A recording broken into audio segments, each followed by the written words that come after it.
My name's Katie Bannister, and I'm going to be talking to you today in my informative speech about Dean Martin.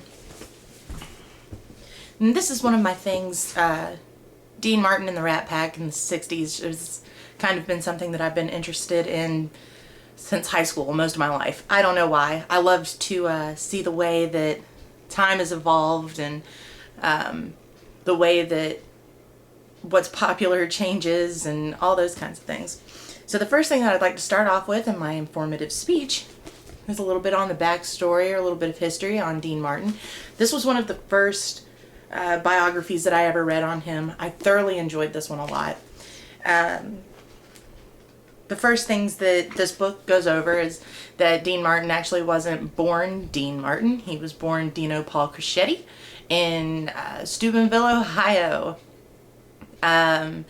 He didn't really have a genuine interest in singing. He was more interested in acting, but left his home in Ohio, went and lived with some friends in New York, slept on floors, that type of thing. And what he would do to make money, this is one of my favorites. I learned this from the Biography channel and a biography on Dean Martin, that one way that he and his friends would make money is to go out on the streets in New York and start fist fighting and charge people for watching the fight and also taking their bets. So that was one way that Dean Martin made his money and made it so he could continue to survive in New York City.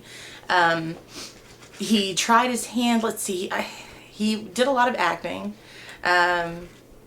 two-bit nightclubs, things like that. His career did not really take off until he matched up with the comedian Jerry Lewis, which that's, the comedy duo that most people are familiar with is Martin and Lewis Comedy Hour, which I'm a huge fan of, and I have all of those DVDs as well. That was where Dean Martin got his start, playing the classic straight man to all of Jerry Lewis's shenanigans. Dean Martin had a much more dried sense of humor than the slapstick craziness of Jerry Lewis. And unfortunately, they blew up as a bright star. The duo went on to make tons of movies and star all over the place. But eventually, Dean got very tired of being Jerry's straight guy and got very tired of not having the limelight, basically. And they began to go their separate ways, which developed a feud between the two of them that lasted pretty much the rest of their lives.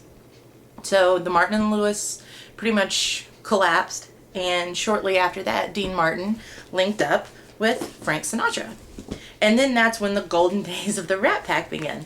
And I learned all of this information from His Way, written by Kitty Kelly, which is a really awesome biography on Frank Sinatra. But Dean Martin fell into his Rat Pack, and that was a place where everybody got their own.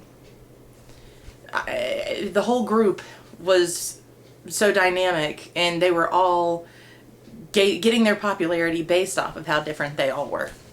And this is where Dean Martin develops his persona of being Mr. Calm and cool, collected, witty, always smoking a cigarette, always bourbon in one hand, looking like the massive party guy. The thing that makes it even more interesting is when you start to read more biographies on Dean Martin, you start to find that his persona for the public, that the public loves so much, it was completely off from who he actually was as a man. And in reality, he was married to his wife Jeannie for several years, had 8 children, I believe. Was a very proud father and very devout Catholic that was very big on monogamy and really didn't drink all that much. So I always thought that was pretty interesting. I love the way that he was able to play the room. And anyway, Dean Martin was popular well into his 80s. He died at 81. Right on, I think it was Christmas Eve he passed. But let's see, after the Frank Sinatra Rat Pack, Dean Martin went on to be on the Dean Martin Show, which was a variety show that he never wanted to do. And that's one of the things that he got most famous for was his comedy hour, and it went on for years, but he never wanted to do it. Someone approached him and suggested that he star in his own variety show, and he said, the only way that I'll participate in something like that is if I only have to show up 10 minutes before taping. I don't want to practice, I don't want to be there, just have it ready when I get there and I'll roll with it. And it sounded like such a ridiculous idea that Dean was hoping that no one would accept it and no one would want to do it.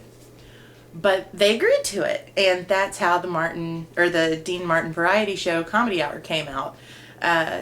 Basically, all of the cast and crew members would rehearse and practice and get the scenes set and get ready for the show, and then Dean Martin would show up and he would just kind of fly with whatever was going on, and that's what made it such comedic genius. And mainly, most of the success I feel in his life was playing it so calm and cool with everything, and really just taking those risks and thinking, like, what's the big deal? Like, I don't know. And I can't explain it all very well in 5 to 8 minutes.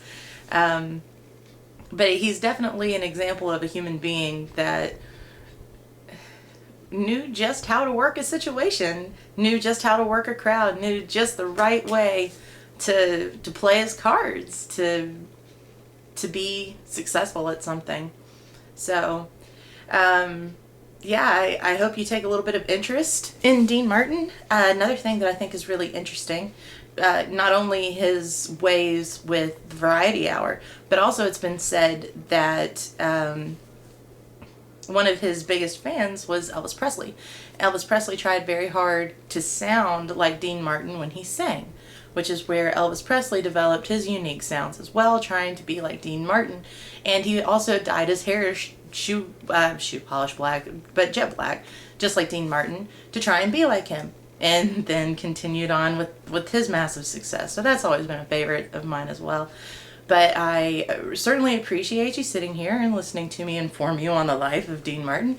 And hope you take a little bit of genuine interest yourself.